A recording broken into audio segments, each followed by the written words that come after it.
when you take the Old Testament and the New Testament together, that God is providing a framework of laws which are meant to assist the Israelite community in raising itself, become more and more enlightened in the application of those laws, to the extent that some of those laws will simply fall into disuse over time, and the law of the Spirit will prevail. And that's what Jesus bestows on us after his ascension. This is very different from the Quran and the Sharia. They are a fixed, rigid body of teachings.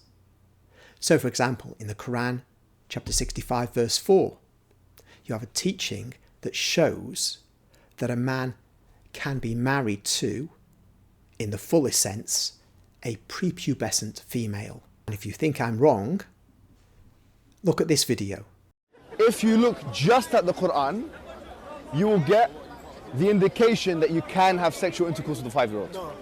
The reason why it's haram to have sexual intercourse with a 5-year-old is not found in the Quran at all. If you just read the Quran, it is halal, it would be halal to have sexual intercourse with a 5-year-old. Chapter 65, verse 4.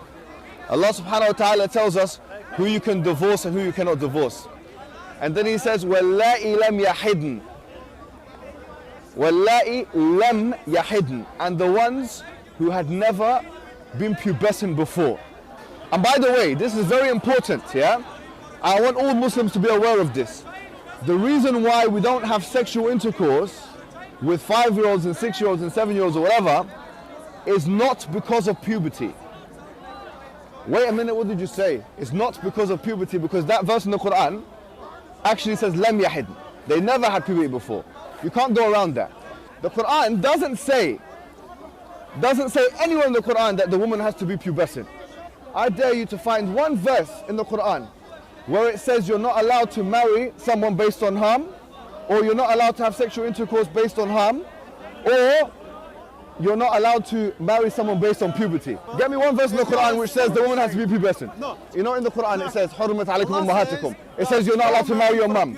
It says you're not allowed to marry your sister, your auntie. Where does it say you're not allowed to marry a prepubescent? I'm looking for one verse that you can say, you pinpoint it and say this is where it says prepubescent marriage or whatever is not allowed.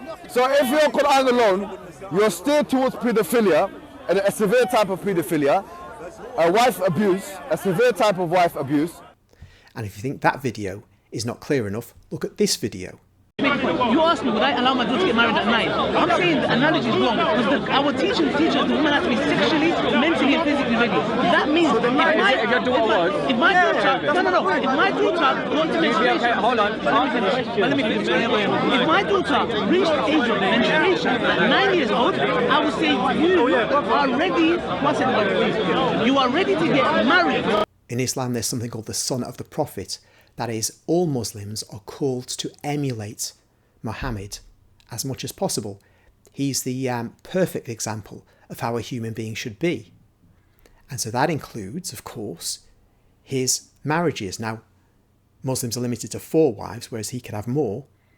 But the key point is, for our purposes, he's marrying a 6-year-old, consummating it at 9 years old.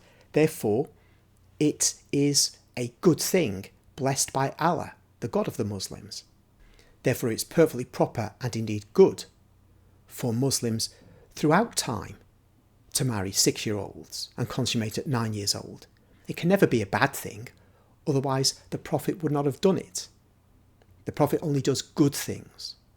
Some Muslims say, to try and get out of this obviously embarrassing situation, that, well, females matured earlier back then. Well, firstly, there's no evidence of that. There can never be any evidence of that.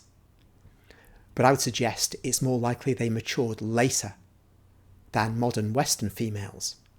Because in Arabia, nutrition is not likely to have been higher than it is in the Western world. This was a desert community. There'll be a limited range of foods to eat. Whereas here we have an abundance, and in fact medieval Europe had a greater range of foods to eat than you'd expect Arabs in the desert to have had. And so girls in Arabia would probably mature a year or 2 after girls in Western Europe or Eastern Europe. Arabia is one of the most God-forsaken places in the world. So if you're trying to say, well, we can justify delaying early marriage in the Western world. I don't think that works. And it wouldn't matter anyway, because the Quran and Islam are for all times and all places, and the Prophet's example is for all times and all places. Further, the Sharia, the Islamic legal system, it doesn't prescribe a minimum age of consent. And it couldn't do so for reasons I've given about the example of the Prophet. And that means, as with the teaching on slavery, which is enshrined in Islam, you can't really abolish these things for all time. You could have an age of consent for girls and boys in Islam set at 16 in a European country that might become Islamic. But it could never be set in stone. One could always say that we can go back to a younger age. Similarly with slavery, the Islamic nations reluctantly abolished slavery, but that was only at the point of a Royal Navy cannon. Left to themselves, they can reinstate slavery, and they have done in Libya. This is because the son of the Prophet is everlasting, or till the end of the human race anyway. That has grave consequences. So when you see a Muslim on a video saying, well, you're criticising Muhammad and Islam for early marriages of young girls, but look at Numbers chapter 31.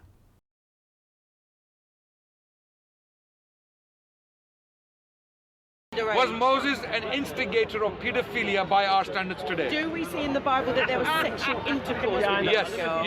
yes. So yes, he gave yes, an order which led yes, to underage sex, if yes. that's true, but I don't know. So I just said If that's true, if it's true and God did not chastise him, Yes. then I don't stand above God in the judgment state. Okay, and if that's the case, if God did not chastise Moses for doing something like that, Yes. would you now deem Muhammad criminal for doing something similar? Nowadays, yes.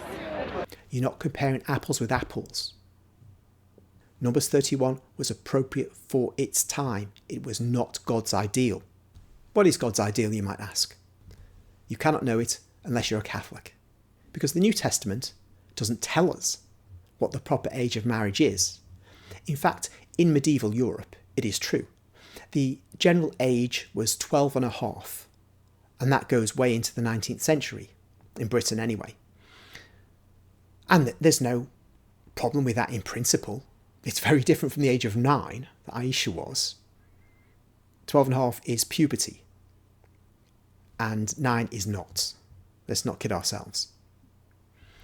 But that doesn't mean one should say 12 and a half is just fine. No, remember the Spirit works through the church's leaders, the Catholic Church's leaders, those appointed by Christ, the successors of the apostles. And these men give us a more and more enlightened example, and that transmits through to the legislatures of the Christian nations. And even though Britain was Anglican, but in the 19th century, it raised the age to 16. In fact, I think by just short of one vote in the 1880s, the age of consent would have been raised to 18. That's the progressive work of the Spirit. Just as slavery was abolished only in the Western nations, the Christian nations. This is not an accident. But in Islam, you won't get this because there's no spirit working through that religion. You have to have Catholic civilization where God the Holy Spirit works through the church, informs Catholic society, and a rising of standards is then seen. So it's best not to say Muhammad was wicked. After all, everything that's written down about him was written at least 200 years after the man died. We don't know whether he was really putting himself out as a prophet, whether there was ever a female called Aisha. We just don't know. On an historical basis, we should treat the religion with seriousness, like we should treat any other claim that's made from the ancient past. And so we don't say Muhammad is wicked. He's just, if he existed in the way that he's described, he's just like any other tribal leader of those times.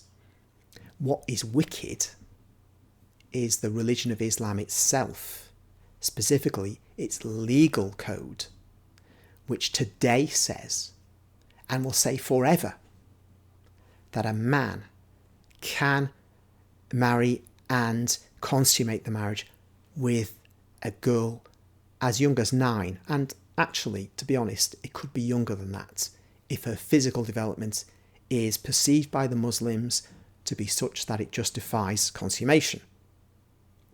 This is what's evil. It's not Muhammad, it's the system called Islam. And when we get that clear in our minds, and the reason why it's evil, because it applies today, it would apply today if they had the chance, we can say, look, what happened in Numbers 31 was for that time, not for the present, not for times thereafter even. That is the beauty of Catholicism. The Spirit moves society forward. We're never held locked in our past. As long as we're faithful to the revelation that's given through Jesus.